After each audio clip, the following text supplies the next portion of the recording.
Hello बच्चे party. तो कैसे हो आप लोग? आप लोग के लिए फिजिक्स का फर्स्ट लेक्चर तो मैं नहीं कह सकता हूँ इसको। फिजिक्स का एक बहुत ही तगड़ा लेक्चर लेके आ चुका हूँ, इलेक्ट्रोमैग्नेटिज्म। बहुत ही बेसिक लेवल से एडवांस लेवल तक जाएंगे हम लोग और इसको पूरा के पूरा खत्म करने की कोशिश करेंगे। ये लेक्चर 1 है बेटा, और लेक्चर 1 बहुत ही तगड़ा होने वाला है बेटा। बहुत ही बेसिक चीजों से भरा हुआ है लेक्चर 1, और आपको समझ में भी आएगा लेक्चर 1। बहुत ही बेसिक हम बात करेंगे, ठीक है। बेसिक से खेलेंगे बेटा। तो सबसे पहले हम बात करेंगे किसके बारे में? मैग्नेटिज्म के बारे में, इलेक्ट्रिक फील्ड के बारे में, सॉरी मैग्नेटिक फील्ड के बारे में।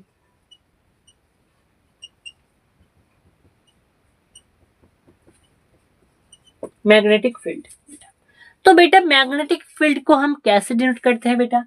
मैग्नेटिक फील्ड को हम बी से डिनोट करेंगे। आप ये जान लो कि मैग्नेटिक फील्ड को हम बी से डिनोट करेंगे। ये बात आपका भेजा में अंदर में इनसाइड में ले लो कि मैग्नेटिक फील्ड को हम बी से डिनोट करेंगे बेटा।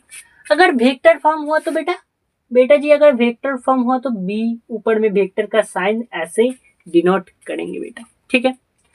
तो मैग्नेटिक फील्ड क्या है बेटा? अगर मान लो किसी वायर के अंदर में से करंट फ्लो हो रहा है, आई amount of current bar bar flow हो रहा है। क्या हो रहा है? आई amount of current bar bar flow हो रहा है। तो उस एरिया के अंदर एक मैग्नेटिक फील्ड क्रिएट होगा। उस एरिया के अंदर एक मैग्नेटिक फील्ड क्रिएट होगा, उसे हम कहेंगे मैग्नेटिक फील्ड एरिया, ठीक है। अगर किसी भी वायर में से करंट पास हो रहा है तो वो करंट कैरिंग वायर एक मैग्नेट की तरफ काम करेगा, मैग्नेट की तरफ काम करेगा बेटा।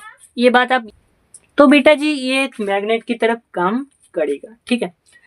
क्यों करेगा? क्योंकि इस सारे वायर में करंट फ्लो हो रहा है, और जिस एरिया पे करंट फ्लो होगा उस एरिया के अंदर, उस एरिया के आसपास एक मैग्नेटिक फील्ड काम करेगा। तभी तो आपको शॉक लगेगा ना। मैग्नेटिक फील्ड काम नहीं करेगा तो आपको शॉक भी नहीं लगेगा। ये बहुत सिंपल है बेटा। तो ये बात अगर भेजे में घुस गया हो आपका, तो हम दूसरे टॉपिक के लिए आगे बढ़ते हैं बेटा। क्या है दूसरा टॉपिक? दूसरा टॉपिक भी बहुत सिंपल है, rest magnetic field. Rest magnet मतलब किसी भी आधान मतलब किसी भी चार्ज पार्टिकल, किसी भी चार्ज, मान लो क्यू चार्ज है, ये क्यू चार्ज रेस्ट में है। अगर ये रेस्ट में होगा तो मैग्नेटिक फील्ड 0 होगा। ये बहुत ही गहरी बात है बेटा। आप आपका दिमाग के अंदर घुसा लो ये बात कि अगर किसी भी रेस्ट बॉडी में, रेस्ट बॉडी है, किसी भी रेस्ट चार्जेस है, रेस्ट बॉडी है बेटा, रेस्ट बॉडी के अंदर कोई भी मैग्नेटिक फील्ड क्रिएट नहीं होगा। रेस्ट बॉडी के अंदर कोई भी मैग्नेटिक फील्ड क्रिएट नहीं होगा। रेस्ट में रहेगा तो मैग्नेटिक फील्ड क्रिएट नहीं होंगे बेटा। भेज में गया? बिल्कुल गया होगा। अगर किसी मोशन बॉडी है, क्या कैसा बॉडी है बेटा? मोशन बॉडी है। कैसा बॉडी? Motion body. तो मोशन बॉडी होंगे तो क्या होंगे बेटा? मोशन बॉडी होंगे तो बेटा ये मान लो मोशन कर दिया, इस चार्ज को हमने, इस बॉडी को हमने मोशन कर दिया तो ये ऐसे डिफ्लेक्ट हो जाएगा, ये ऐसे डिफ्लेक्ट हो जाएगा। और मैग्नेटिक फील्ड 0 नहीं होंगे, मैग्नेटिक फील्ड 0, मैग्नेटिज्म 0 नहीं होंगे। मैग्नेटिक फील्ड क्रिएट बिल्कुल होंगे बेटा। अगर मोशन बॉडी है तो मैग्नेटिक फील्ड क्रिएट होंगे, अगर रेस्ट बॉडी है तो मैग्नेटिक फील्ड बिल्कुल क्रिएट नहीं होंगे। ये बात आपको याद हो जाना चाहिए इस क्लास के अंदर बेटा। तो बेटा जी अगर current carrying wire like a magnet, मतलब अगर किसी भी वायर के अंदर करंट फ्लो हो रहा है, इस वायर के अंदर मान लो current I amount of current flow हो रहा है, तो ये एक मैग्नेट की तरफ काम करेगा, ये एक मैग्नेट की तरफ काम करेगा, ठीक है। ये करंट कैरिंग वायर मतलब इस वायर में से करंट अगर फ्लो हो रहा है तो ये एक लाइक अ मैग्नेट, ये काम करेगा लाइक अ मैग्नेट की तरफ काम ये करता रहेगा बेटा, ठीक है। तो ये करंट कैरिंग वायर है, ये एक मैग्नेट की तरफ काम करेगा, ठीक है। अब तो बेटा जी हम बात करेंगे बायोसेवर्ट लॉ के लिए, ठीक है। बायोसेवर्ट लॉ एक बेहतरीन सा लॉ है और इस लॉ के बारे में हम बात करेंगे, ठीक है। तो बेटा जी सबसे पहले हम एक वायर को ड्राइंग कर लेंगे, ठीक है। इसके अंदर आई अमाउंट ऑफ करंट फ्लो हो रहे हैं, ठीक है। इसके अंदर कितना amount of I amount of current flow हो रहे हैं बेटा, ठीक है। तो हमें निकालना है इस पी पॉइंट पे इलेक्ट्रिक फील्ड निकालना है। क्या निकालना है? सॉरी, मैग्नेटिक फील्ड निकालना है। मैग्नेटिक फील्ड निकालना है बेटा। तो हम क्या करेंगे? बहुत सिंपल है बेटा, ये बात आपको पता होना चाहिए। देखो, इसको हम डी एल ले लेंगे। क्या ले लेंगे बेटा? इसको हम डी एल ले लेंगे, ठीक है। अगर मैं इसको इसके साथ ज्वाइन करूं, पी पॉइंट के साथ ज्वाइन करूं, ये पी पॉइंट है, ठीक है। तो बेटा देखो, ये एक एंगल बन रहा है, इस आर, ये आर है, डिस्टेंस सेपरेशन आर है बेटा, ये वेक्टर है, ठीक है। ये दोनों ही वेक्टर है। इसके अंदर एक एंगल बन रहा है, उसको हम कहेंगे थीटा एंगल। क्या कहेंगे? Theta angle. क्या एंगल बेटा? Theta angle. एक बार रिवाइज कर लेता हूँ बेटा, ये आई है, ये डीएल है, ये आर वेक्टर है, पी है, पॉइंट पी है, और ये थीटा एंगल है बेटा। क्या एंगल है? थीटा एंगल है बेटा। तो देखो बेटा, यहाँ पे डीबी निकालना है हमें। क्या निकालना है? डीबी। तो हम स्केलर फॉर्म में निकालेंगे या वेक्टर फॉर्म में निकालेंगे? पहले हम स्केलर फॉर्म में निकालेंगे, उसके बाद वेक्टर फॉर्म में कन्वर्ट कर सकते हैं। हम पहले वेक्टर फॉर्म में भी निकाल सकते हैं बेटा, तो हम वेक्टर फॉर्म में भी निकालने की कोशिश करेंगे बेटा, ठीक है। दोनों ही कोशिश हमें जारी रहेंगे, ठीक है। तो सबसे पहले हम स्केलर फॉर्म में ही निकालेंगे बेटा। देखो, तो बेटा जी देखो, यहाँ पे dB directly proportional to I है। I जितना बढ़ेगा dB उतना ही बढ़ेगा बेटा। मतलब क्या है बेटा? मतलब बहुत सिंपल है। मतलब है कि मान लो मैग्नेटिक फील्ड जितना बढ़ेगा, I जितना बढ़ेगा, मतलब करंट जितना दोगे मैग्नेटिक फील्ड उतना ही बढ़ेगा। बहुत सिंपल बात है ये, बहुत ही सिंपल बात है। यह बात आपको पता होनी चाहिए। DL directly proportional to dB बेटा। ये 2 नंबर दे देता हूँ, ये 1 नंबर दे देता हूँ बेटा। आपको ये बात समझ में आई होंगी मेरे ख्याल से। dB directly proportional to sine theta बेटा। तो आप बोलोगे सर साइन थीटा कहाँ से आया? साइन थीटा कहाँ से आया वो बात हम थोड़ी देर बाद बोलेंगे आपको, और समझाएंगे भी क्यों साइन थीटा आया बेटा। ये बात आपको समझने भी पड़ेंगे, ठीक है। उसके बाद ये 3 नंबर 3, ठीक है। उसके बाद dB indirectly proportional to r square बेटा। कितना square? Indirectly proportional to r square, 1/r square बेटा। बहुत सिंपल बात है। तो अगर इसको मैं कंबाइन करूं, 1 2 3 4 को अगर कंबाइन करूं, 1 2 3 4 को अगर मैं कंबाइन करूं तो क्या होगा? ये मैं हटा देता हूं बेटा। बहुत सिंपल सा बात आएगा, 1 2 3 4। अगर मैं कंबाइन करूं तो बेटा यहाँ पे आ जाएगा dB directly proportional to I dl sine theta. I dl sine theta by r square बेटा, r स्क्वायर, ठीक है। तो अगर मैं प्रोपोर्शनल साइन को हटाऊं तो एक कांस्टेंट आएगा, dB is equal to k I dl sine theta by r square, ठीक है। ठीक है बेटा, ये बात आपको समझ में आई होगी। तो अगर k को मैं इस तरीके से लिख सकता हूँ, dB is equal to mu naught by 4 pi I dl sine theta by r square, मैं ऐसे भी लिख सकता हूँ बेटा। क्यों नहीं मैं ऐसे लिख सकता हूँ, बिल्कुल लिख सकता हूँ। तो ये हो गया आपका स्केलर फॉर्म। हाँ या ना बोल बेटा? बिल्कुल हाँ सर, ये हो गया आपका स्केलर फॉर्म। तो बेटा ये हम स्केलर फॉर्म निकाल चुके हैं बेटा।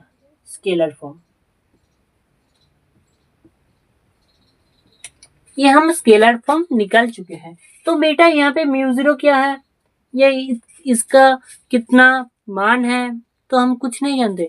म्यू0 है परमिबिलिटी ऑफ फ्री स्पेस। ये बात आपको याद रहनी चाहिए बेटा, परमिबिलिटी ऑफ फ्री स्पेस। म्यू0 क्या है? म्यू0 परमिबिलिटी ऑफ फ्री स्पेस। आप नोट कर सकते हैं इसको और याद रखना जरूरी है ये, permeability of free space, permeability of free space. बहुत बेहतरीन, बहुत बढ़िया। तो बच्चे पार्टी हम vector form to scalar form में कन्वर्ट करने वाले हैं। क्यों करेंगे? क्योंकि इंपॉर्टेंट है ये जानना आपका जरूरी है। आपको सिर्फ रट्टा मारना नहीं, आपको समझ में भी आना चाहिए कि कैसे हुआ ये वेक्टर टू स्केलर फॉर्म। ठीक है, तो हम वेक्टर फॉर्म याद रखेंगे। वेक्टर फॉर्म क्या होगा? D v vector is equal to क्या होगा बेटा? बताओ यार। आई म्यू0 सॉरी बेटा, म्यू0 by 4 pi I D l vector into r vector, cross बोल सकते हो, इंटू नहीं, इसको क्रॉस बोलो। ठीक है, सॉरी, बाई आर क्यू। ठीक है, बाई आर क्यू। ओके, तो हम इसको स्केलर फॉर्म में कन्वर्ट करने वाले हैं बेटा। तो सबसे पहले हमें क्या जरूरत है? सबसे इसको कन्वर्ट करने के लिए हमें एक चित्र ड्राइंग करना पड़ेगा। हमें ये ड्राइंग करना पड़ेगा। ठीक है, फिर से। ठीक है,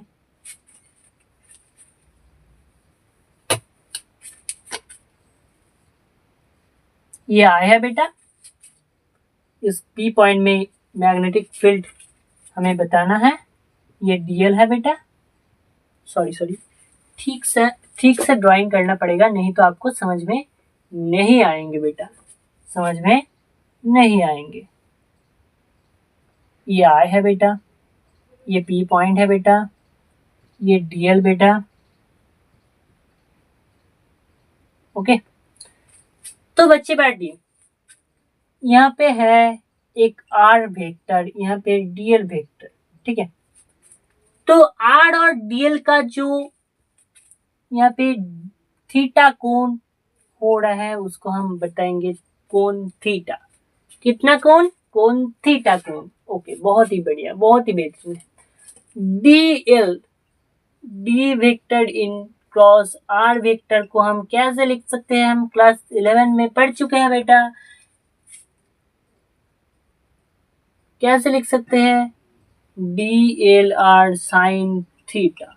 ऐसे क्या हम ऐसे लिख सकते हैं बेटा? बिल्कुल सर, हम ऐसे लिख सकते हैं, बिल्कुल। तो ये बात आप भूलोगे नहीं, कसम खा लो बेटा, बिल्कुल नहीं भूलना है ये बात। ये 11 की बातें है, बहुत ही सिंपल और बेसिक सा बातें हैं बेटा, ये आपको भूलना नहीं चाहिए। डीएल क्रॉस आर होता है साइन थीटा, क्रॉस होंगे तो साइन थीटा, डॉट प्रोडक्ट होंगे तो क्या होंगे बेटा? बताओ, कॉस थीटा। बिल्कुल, बहुत बढ़िया, बहुत बेहतरीन, बहुत मजा आ रहा है।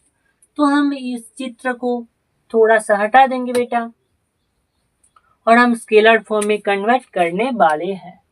तो देखो म्यू0 तो म्यू0 ही रहेगा, बाई 4 पाई तो 4 पाई ही रहेगा। यहाँ पे आई डीएल के जगह I D L r sine theta हो जाएगा बेटा। यहाँ पे आर क्यू है, आर आर आर कट जाएगा बेटा, आर स्क्वायर हो जाएगा, तो म्यू0 बार 4 pi into I D L sine theta by r square बेटा, बाई आर स्क्वायर। ठीक है, dv इज इक्वल टू, क्या आपको याद आया कि स्केलर फॉर्म में हमने यही निकाला था बायो-सेवर्ट लॉ में? आपको याद बिल्कुल होना चाहिए कि यही same to same copy paste यही हमने निकाला था। किस पे निकाला था? बायो-सेवर्ट लॉ की एप्लीकेशन में, डेरिवेशन में हमने यही सेम टू सेम चीजें आई थी बेटा। ठीक है, आपको बहुत अच्छे से समझ में आ गया होंगे। ठीक है, बहुत अच्छे से समझ में आ गया होंगे। और बेटा ये बात आप नोट कर सकते हैं क्योंकि ये बहुत ही इंपॉर्टेंट बातें हैं बेटा। तो बच्चे पार्टी हम इसके बाद सब हमने इंपॉर्टेंट चीज और बेसिक टू एडवांस चीज हमने सीख लिया है। जितने भी एग्जाम में आ सकते हैं सब कुछ हमने जान लिया है। नीट, जेईई मेंस और बोर्ड एग्जाम में जितने भी चीजें बायो-सेवर्ट लॉ में से आएगा हमने सब जान लिया है, एक्सेप्ट यूनिट। ठीक है, तो हमने यूनिट को हमें जानना जरूरी है बेटा। तो बायो-सेवर्ट लॉ में मैग्नेटिक फील्ड का यूनिट जो होता है बेटा वो होता है न्यूटन पर एम्पियर मीटर। ये बात आप याद रखना है। और उसको हम कहेंगे टेस्ला। टेस्ला कंपनी आपको जानते हो ना, बहुत बेहतरीन कंपनी है। तो न्यूटन पर एम्पियर मीटर इजिकल टू होंगे टेस्ला, इजिकल टू होंगे टेस्ला बेटा। बहुत ही बढ़िया, बहुत ही बढ़िया। तो बच्चे पार्टी अब हम निकालेंगे यूनिट्स। ओके, म्यू जीरो का, किसका, परमेबिलिटी ऑफ फ्री स्पेस का यूनिट निकालेंगे और उसका वैल्यू भी जानने की कोशिश करेंगे बेटा। ओके, तो वी क्या फॉर्मूला किया था बेटा बताओ। V vector is equal to mu zero by 4 pi dl sine theta by r square. हाँ बेटा, हमने स्केलर फॉर्म में ही लिखा है बेटा, स्केलर फॉर्म में ही लिखा है। बिल्कुल, बहुत ही बढ़िया। तो बी का जो यूनिट था वो हमने थोड़ी देर पहले हमने डिराइव किया था, हमने उसको निकाला था। बताओ यार। हाँ, टेस्ला नहीं, और एक था बताओ। और एक था बताओ यार। और एक था न्यूटन पर एम्पियर मीटर। न्यूटन पर एम्पियर मीटर बेटा। और 4 पाई का कोई यूनिट नहीं होंगे क्योंकि 4 पाई कांस्टेंट होंगे। 4 पाई कांस्टेंट बेटा। बिल्कुल, बहुत बहुत मजा आ रहा है बेटा, बहुत मजा आ रहा है। ठीक है, 4 म्यू जीरो का यूनिट निकालना है बेटा। आई का यूनिट है एम्पियर बेटा, आई का यूनिट है एम्पियर, आई का यूनिट है एम्पियर। आर स्क्वायर का होंगे मीटर स्क्वायर, आर स्क्वायर का होंगे मीटर स्क्वायर बेटा। क्या होंगे? Metre square. ठीक है, मीटर स्क्वायर बेटा। ठीक है, तो म्यू जीरो का यूनिट ऐसा दिखेगा, mu zero is equal to newton ampere minus 2। ठीक है, तो क्या हम इसका वैल्यू भी बता सकते हैं? हाँ, इसका वैल्यू आपको रटना पड़ेगा बेटा, क्योंकि उसका वैल्यू का डेरिवेशन नहीं है बेटा। उसका वैल्यू होंगे 10⁻⁻7 एम्पियर न्यूटन एम्पियर इनवर्स 2 बेटा। म्यू जीरो का वैल्यू यही वैल्यू है, यही है म्यू जीरो का वैल्यू। ये वैल्यू है बेटा 10⁻⁷ न्यूटन एम्पियर माइनस 2 ऊपर में।